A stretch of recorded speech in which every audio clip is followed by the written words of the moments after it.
Good evening and salutations, my GH fans. Hmm. Let's start off with Cyrus for a hot minute. Let's start off with Cyrus for a hot minute. Here's the thing. Cyrus from Jump, when Cyrus first came on, there was a lot of people that liked him, including me, because Cyrus was that dude that just did not care. Cyrus was the type of person I want to sit there and take Sonny out and his family in one foul swoop, right? And I like the actor, so I'm glad that he stuck around. Um, but here's the thing, though. He's had such a roller coaster ride where at this point I'm kind of just like, in some ways, maybe Cyrus should have been better off just as a one-time villain and not stuck around. Because they went from him just being about money, power, respect, to him being about the Bible and reforming and rechanging and everything like that, to now where it's just like, what are we doing? Like, this guy is just unhinged. Anything, here's the thing. Cyrus didn't get to where he was by being stupid, right? At one point, even Sonny didn't want to just straight up murk him because he knew if he murked him, you had business associates and stuff like that, and you had to sit there and move a little bit different to take out Cyrus because Cyrus is smart enough to have backup. Cyrus is doing like the dumbest shit now at this point where I'm almost just like I don't even recognize his character. And thank God, at the very least, because again, like I said, Cyrus is now just a disappointment. But you got Sidwell. And I know I shouldn't nitpick, but I started calling him Sitwell, as opposed to Sitwell, because I think that's how a lot of people pronounce his name, and it's actually Sidwell. I know it's kind of a weird grammar thing, but um, so he goes to Turner Woods, and at this point, they're like, yeah.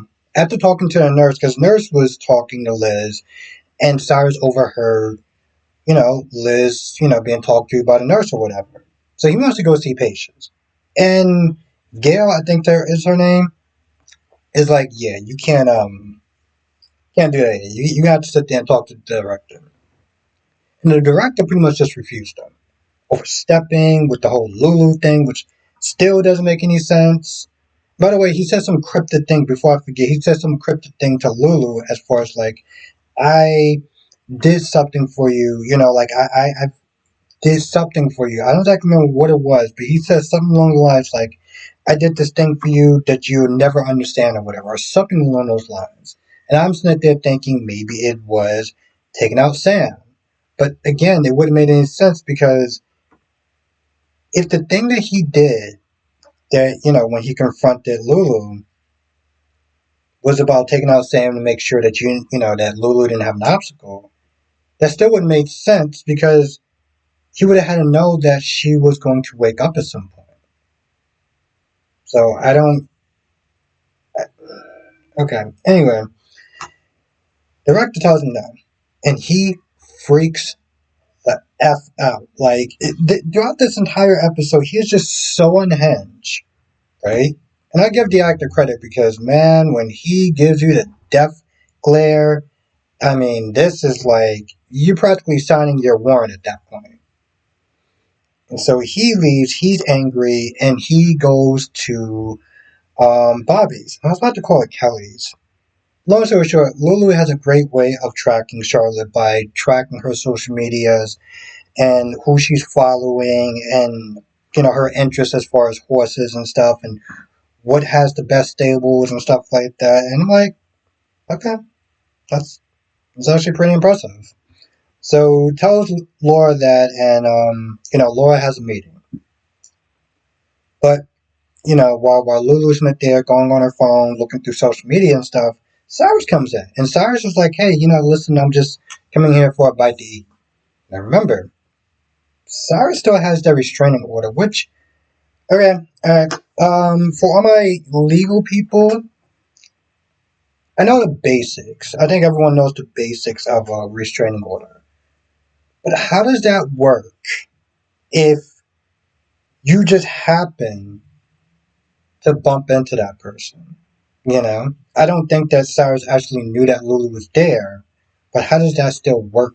Like, could he still be arrested? I know he was going to be arrested because he kept like bothering her, harassing her, and just being all super unhinged, and like really got in her face at one point, to the point where she was about to call the cops, and then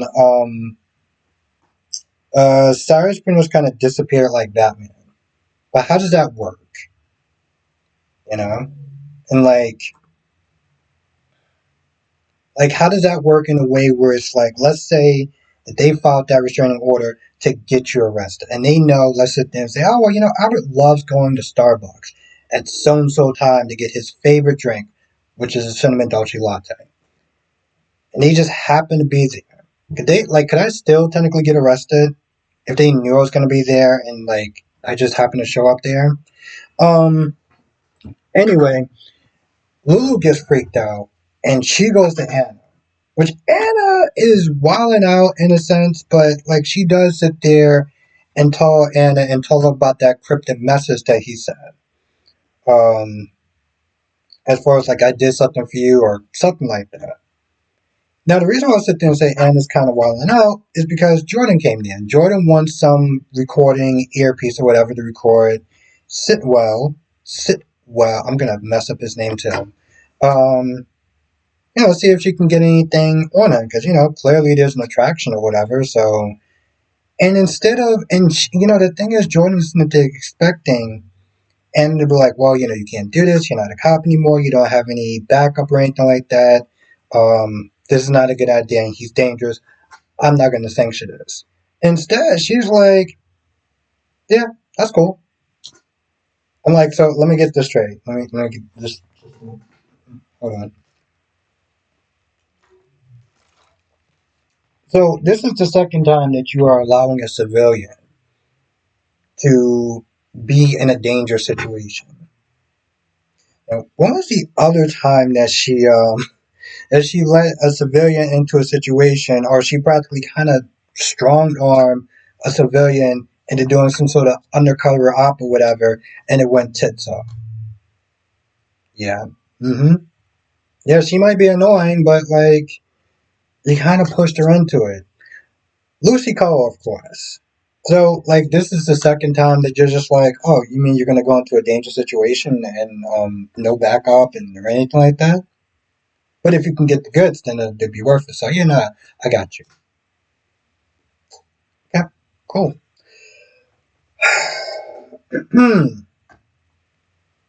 Nina, I guess, boy, or trying to bribe Maxie into something to help, I guess, convince Willow to not fall under Drew's spell. Because, she's all about Drew's the boogeyman and everything he's doing is dangerous to Willow. Willow apparently don't have a brain and she takes no accountability and it's all Drew's fault. And I think Maxie let it slip. And this is after Maxie's like, Willow is smart, like she's a grown and consenting adult. We may not like what she's doing, but we can't control her life. And I give Lucas props too, because Lucas did apologize to Willow after talking to Carly and being like, listen, I was out of pocket. And it does, in all reality, listen, I get that Lucas don't like what Willow did. Hell, I don't like what Willow did. But you still love Wiley, you still love the kids or whatever. Um, it's better to just make peace and just be like, listen, I don't like what you're doing, but for the peace and to sit there and see my I don't know, nephew or whatever, my little family, let me not piss off the mother. And Maxie's the same way. Maxie's like, yo, listen, I don't like what she's doing because, her and Michael are cool, but like she's not gonna judge. Maxie has done some stuff in the past. Um, so she knows it's like I'm not gonna, I'm gonna be Team Switzerland, and she does sit there and talk about the house that Drew's looking into, and Nina's like, "Oh, you mean that big house that he's most likely gonna sit there and invite Willow to sit there and live in? Could you stall it? Could you sit there and do something?" And Maxie's like, "Yeah, I'm not doing that." Now Lucas is also well. Carly went to Lucas to sit there and try to talk her out of working with Nina. But she does go down there, and not Willow, Maxie leaves, and Maxie's just there to support Willow at this point. Like, hey, let's do a play date or whatever. How you doing? And not really sitting there trying to judge her or anything like that. And it was a nice welcome for Willow to not feel like she's judged and ridiculed and everything like that. But Carly and Nina kind of get down to business. And Nina is like, hey, listen, I need your help. I want to sit there and break up Willow and Drew. And I think Carly actually had that sense that that's what she wanted to do. But like, she's just like, I don't want to sit there and overstep. Because if I do that, Willow decides to sit there and take the kids. There's nothing really I can do.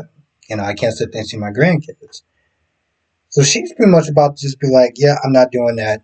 And also, Nina, here's the thing. Nina had a bit of a self-awareness thing. And she's like, listen, I get it.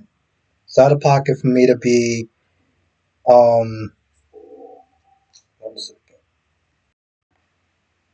it's out of pocket for me to be sitting there looking at this situation and trying to do what I do when I did that to you.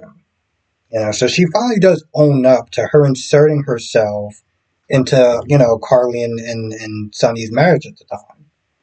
But when Carly finds out that that Drew bought a house, and most likely he's going to sit there and invite Willow, Carly's like, yep, okay. Now, she doesn't actually say it, that she's on board, but she does have that look like she's on board. And here's the thing, right? Now, you know me. You've been watching my videos for a while. I've been pretty much the only Drew supporter. Okay? I stand 10 toes down on everything I sit there and say, and I'm not the type of person that's going to sit there and be swayed just because my opinion isn't popular. Okay?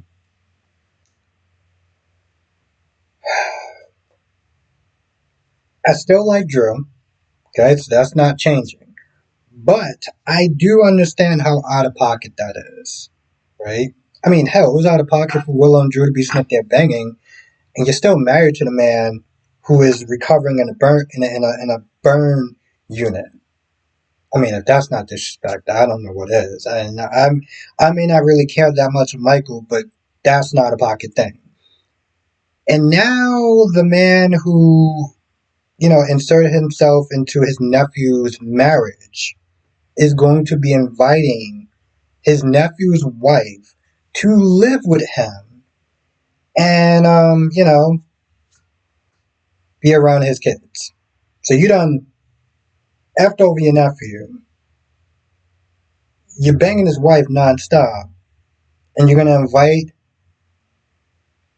his kids and his probably soon to be ex-wife to be living with him.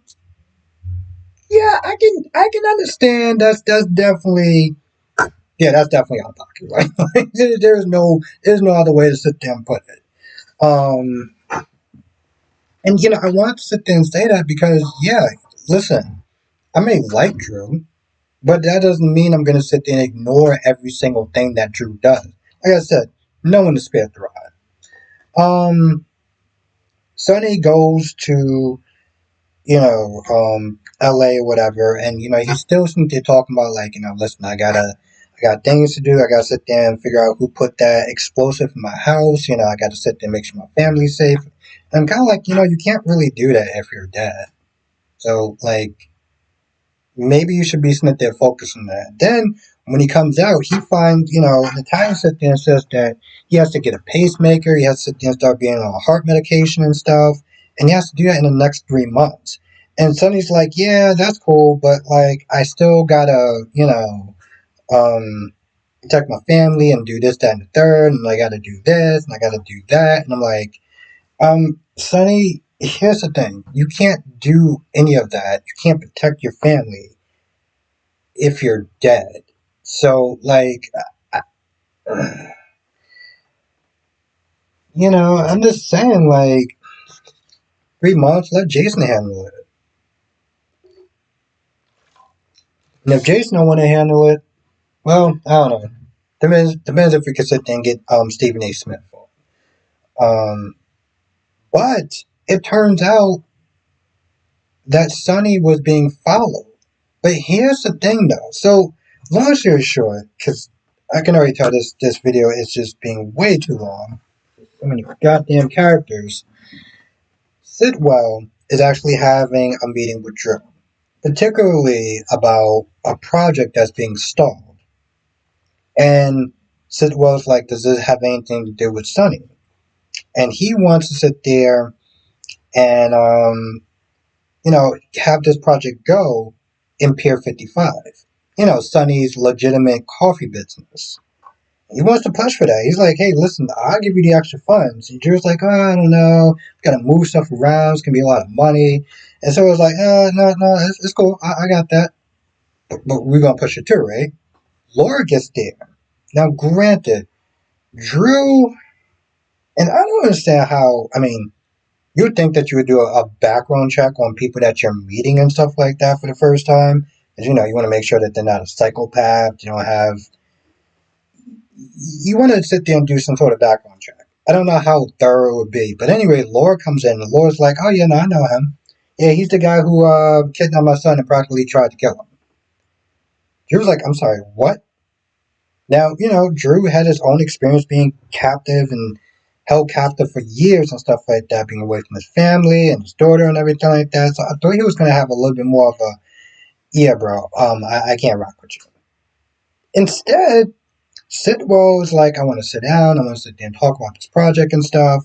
So you talk about it, and, Laura throws her shade and stuff like that. And there's one point where Sidwell's like, I can technically sue you from, like, defamation of character, if I was a dick, but I'm not a dick, so I'm not going to do that. So he has his meeting with Drew and everything, and Drew leaves. He gets a call from the guy who was following them. And I'm sitting there thinking, well, this guy is probably following Sonny on Sidwell's orders. He was following Natalia on Sidwell's orders. And, talking about the clinic and everything like that. And it's like, no. This isn't for Natalia. This is for Sonny. So now I'm just like, what is the connection between Sidwell and Natalia?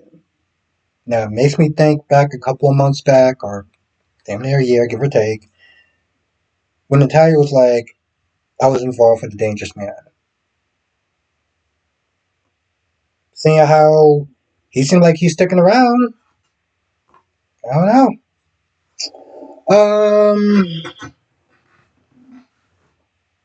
Now, Portia is happy to be. Portia is happy. Well, Portia gives her Liz a warm welcome with Willow and everything like that. And they go into the office, and Portia's like, listen, I just want to apologize for suspending you. And like, Portia, you kind of forgetting something. Remember when you ambushed her with the corporate lawyer, with the Jay's lawyer? You wanna apologize for that too? Because you know damn well that she came in that meeting on good faith that she wasn't going to get ambushed by a lawyer. I guess you're just going to act like that didn't happen, right? Anyway, Liz is going to ask them about like how far they are in the investigation and stuff. Just sit there and see if know any suspects and stuff. And I thought that Liz is going to sit there and tell them about Cyrus, but she doesn't. And then she talks to Lucas, and she's like, listen, we gotta sit there and keep this contained. I don't want really anyone knowing. I don't want Cyrus catching wind of it. And Lucas is like, well, Jocelyn knows. And Jocelyn did sit there and start going on ham on him and accusing him of, you know, racking up dead bodies and stuff like that. And Cyrus, remember, well, I don't know, 19 minutes ago or so, where I said that Cyrus has been unhinged? When Cyrus left, when Cyrus left Turning Woods, and he was talking to the, the director. And the director's like, we don't want you here. Okay. We also found that you was banned from GH. So like we don't you're making a lot of enemies, you're making a lot of trouble. We don't want you here. And Cyrus like, does this have anything to do with Liz? Since he did overhear a conversation with Liz and Gail, and that was the reason why Gail stopped him from going to go do prayers or whatever the hell it is that he's actually doing. And so now he goes to the hospital. He sees Liz talking. He gives her the same death glare. Now, remember when Jocelyn decided to sit there and play Nancy Drew and didn't actually find anything, and it was damn near a waste of time? Well, it wasn't a waste of time because now Cyrus is sitting there thinking that it was Liz that snuck into his room. You know, um, moved the Bible where it wasn't at, moved the bookmark where it wasn't at. So looks like Liz may be on the chop block on who is going to be his next victim.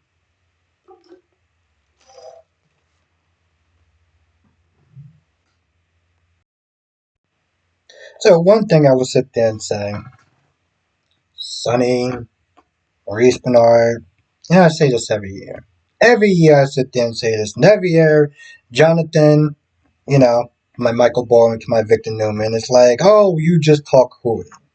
I always sit there and say, well, this is going to be the year when Maurice Bernard finally sits there and decides to step down from the show. I mean, they gave us time. They gave us a timeline, 3 months. Sonny is not going to sit there and listen to, the stuff that the doctors are sitting there saying, because you got to sit there and protect the family and everything like that. I mean, you can't do that if you're dead, but I mean, it's Sonny. Sonny may be stepping down. Maurice Bernard may be stepping down. Listen, at this point, I think I'd be so cool if they just kind of end Cyrus at this point, because again, I felt like he's been here for way too long. He was a character that came in, he made sense, and then he became boring to a point where people were just like, can you just get a gun and just start shooting someone at this point? With his whole Bible mission, and now he's just so unhinged.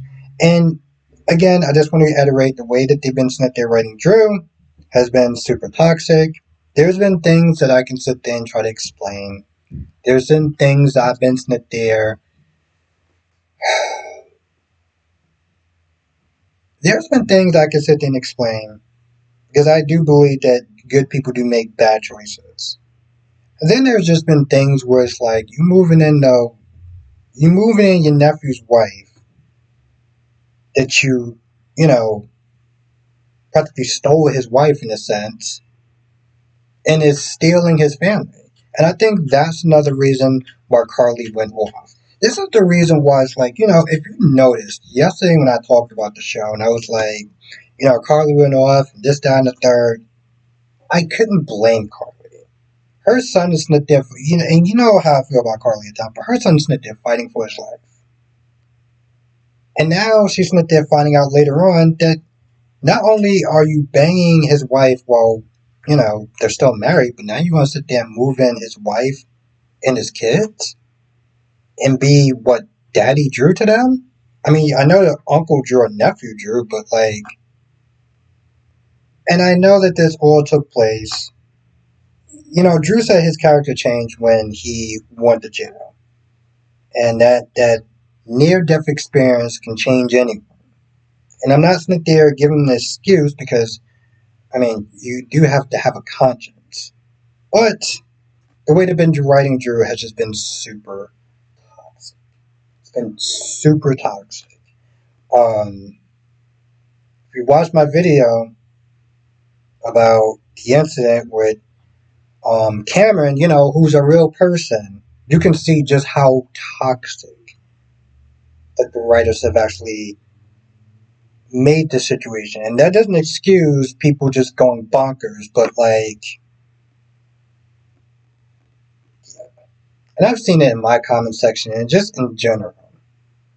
But hey, that's pretty much all I gotta sit there and say, which has been way longer of a video. I probably missed a bunch of stuff. Kind of a live stream tonight, 8 p.m. Eastern, 5 p.m. Pacific. We'll talk about all the shows, of course, General Hospital, Days of Our Lives, Bold and Beautiful, Young and Restless. With that being said, I'm gonna go. I'll see you in the next video.